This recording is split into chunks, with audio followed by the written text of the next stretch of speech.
Oke, halo guys.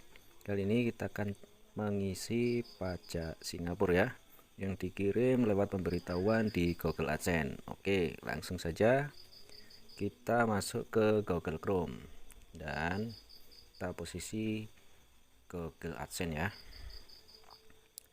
Tunggu. Setelah masuk kita klik dan kita klik untuk posisi pembayaran. Lalu info pembayaran.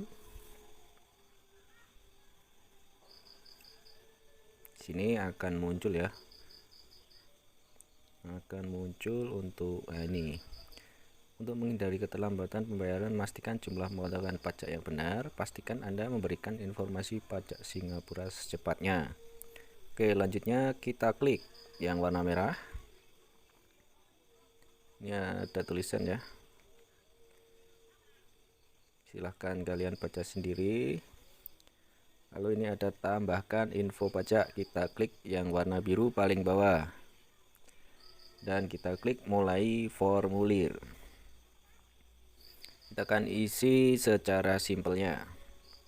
Oke, lanjut paling atas, info bisnis, apa jenis bisnis Anda. Jenis yang kita isi adalah perorangan.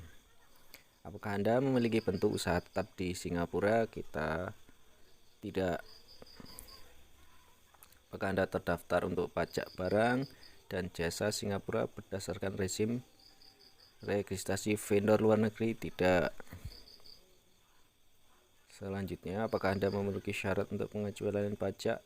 Saya isi tidak. Apakah Anda memenuhi syarat untuk pengecualian pajak atau tarif pajak yang lebih rendah? Saya isi ya. Saya coba ya ini. Dan ternyata harus mengisi bukti tempat tinggal pajak ya, dan lebih detail. Dan harus upload dokumen, maka dari itu saya akan isi tidak. Lalu kirim.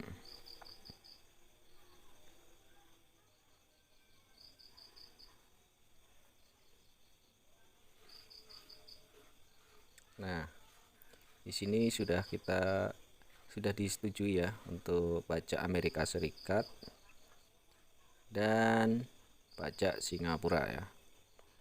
Oke, semoga info ini bermanfaat untuk teman-teman sekalian.